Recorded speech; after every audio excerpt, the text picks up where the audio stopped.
ኤፍራታ እና ማህሌት አብረው ሲሄዱ ሞገስ አይቷቸው ለመድብል ስልክ ደውሎ ነበር።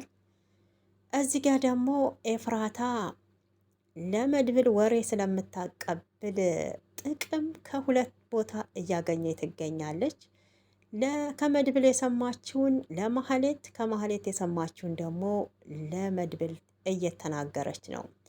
ኤፍራታ እንደ እህቴ ማህሌትን እንዳትጎዳት፣ ወንድምክ በጣም ነው የጎዳት እያለ ነው የምትገኘው። በጣም ነው የሚገርመው ማለት ነው። እና በዳይ እያለ ተበዳይ ይፈርዳል ነው እንደሚባለው ነገር ሆኗል ጨዋታው።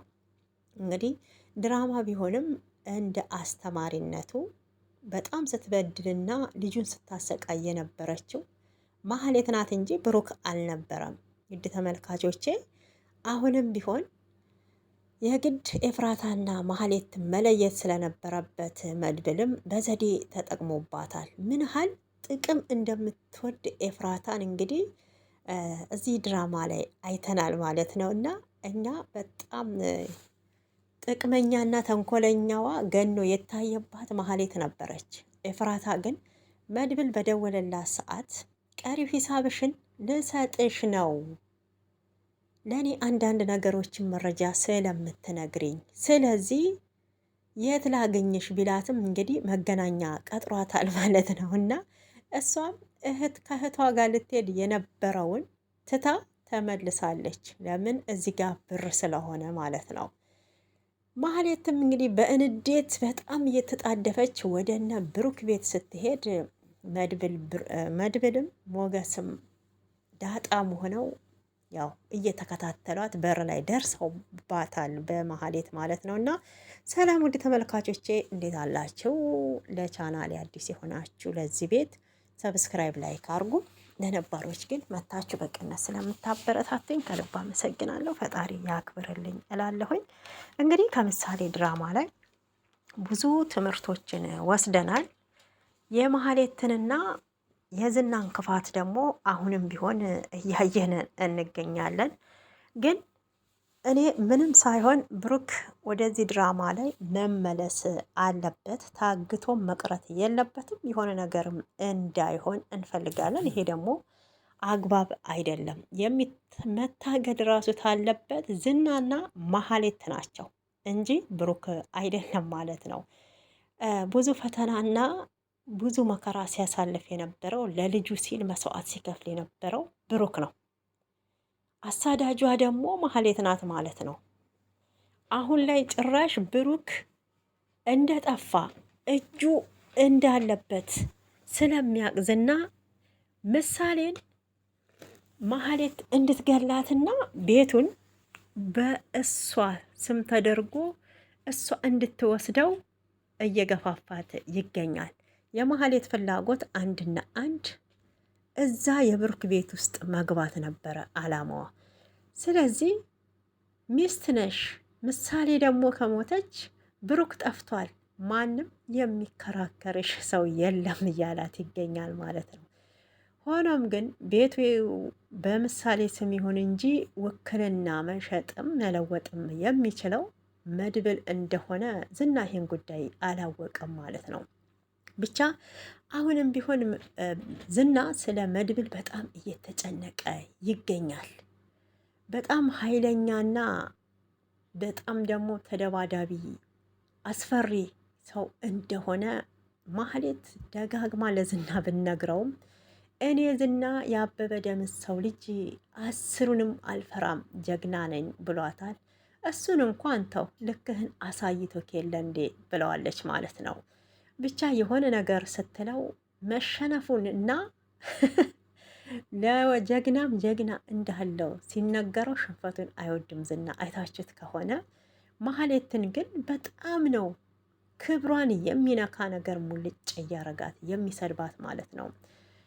ዳጣና ቅድስት ሳሎን ላይ ቁጭ ባሉበት ሰዓት ምሳሌ እየሮጠች መታ ነበረ። በመጣችም ሰዓት እንግዲህ አንቺ ትጨፍሪያለሽ አባትሽ ጠፍቶ አለቻት። በጣም ነበረ ምሳሌ የደነገጠችው። ቅድስትም ቶሎ ብላ አንቺ ምን እያልሽ ነው ብላት እንግዲህ ለምትናገረው ነገር እንድትጠነቀቅ ዳጣን አስጠንቅቃታለች። ቅድስትን ማለት ነው። አልጠፋም ውጭ ሀገር ነው ሄደው ብላታለች። ምሳሌም ደጋግማ ማለት ነው። እና ምሳሌ ይህን ጉዳይ ብታውቅ በጣም ለሷ ከባድ ሁኔታ ውስጥ ነው የምትገባው። ሞገስና ሉላዬ ደግሞ ያው በአሁኑ ሰዓት እንግዲህ እሱም ራሱን እንዲጠብቅና ዝና ካለበት ቦታ ተይዞ ለፍርድ እንዲቀርብ የብሩክ መጥፋት የዝና እጅ እንዳለበት ደጋግማ ለሞገስም እየነገረችው ትገኛለች። ሞገስም አሁን ላይ በጣም ጨንቆታል። ያኔ አግኝቸው ምነው ይቅርታ ለአንዴና መጨረሻ በይቅርታዬም በተቀበልኩኝ ኖሮ ብሩክ ማለት እኮ ጓደኛዬ አብሮ አደጌ ብቻ ሳይሆን ወንድሜም ነው የልጅነቴ እያለ ሞገስም እየተጸጸተ ይገኛል። ዳጣ ለምንድን ነው ለመድብል የማትሰጪው ታዲያ እያለቻት ትገኛለች ማለት ነው። አንቺ ወርቁን ቦረሻው እንዴ ቡራ ያለታ ብትላትም እኔ ምን እንደሆንኩ አላውቅም፣ ገፍትሬ ወረወርኩት።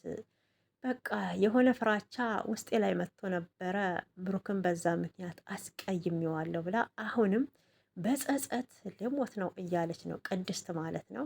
መቼም ብሩኬ በዛ ምክንያት እንዳልጠፋ አሁን ላይ እርግጠኛ ሆነናል።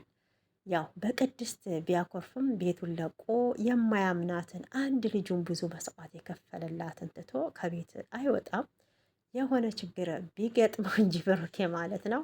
ሆኖም ግን ውድ ተመልካቾቼ ይሄ ነገር ድራማ እንደሆነ ይገባኛል። ብሩክ ጠፍቶ መቅረት ምንም መሆንም እንደሌለበት ይሰማኛል ማለት ነው።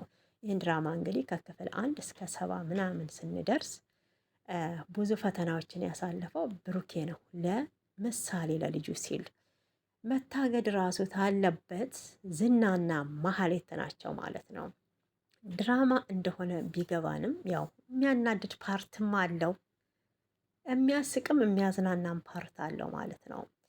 ዝና የራሱን ወንጀል ሸፍኖ የሌሎችን ለማጋለጥ የሚሯሯጥ ሰው ነው። ኤፍራታን አይተን ከሆነ ኤፍራታ ላይ ደግሞ ምንድን ነው ጥቅም ትፈልጋለች። ከማህሌት የበለጠ ጥቅመኛ ናት ማለት ነው።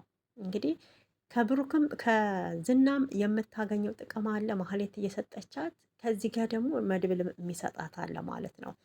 አሁን ኤፍራታ ለሁለቱም ወገን እየሰራች ነው የምትገኘው። ከመድብል የምትወስደውን ለማህሌት፣ ከማህሌት የምትወስደውን ደግሞ ለመድብል እየተናገረች ነው። ከሁለቱም ጋር ጥቅም አግኝታለች። እህቷንም እኔ ቤት ነው የምትኖሪው፣ ለምን ዝናን አታገቢውም? የግልሽ አርጊው ብልሽ እምቢ አልሽኝ አይደለም ወይ? እኔ አሁን ማግባት ነው የምፈልገው እያለ ትገኛለች ማለት ነው። ትዳርም አምሯታል። ትዳሩን ፈጣሪ ስጥሽ ማለት እፈልጋለሁኝ።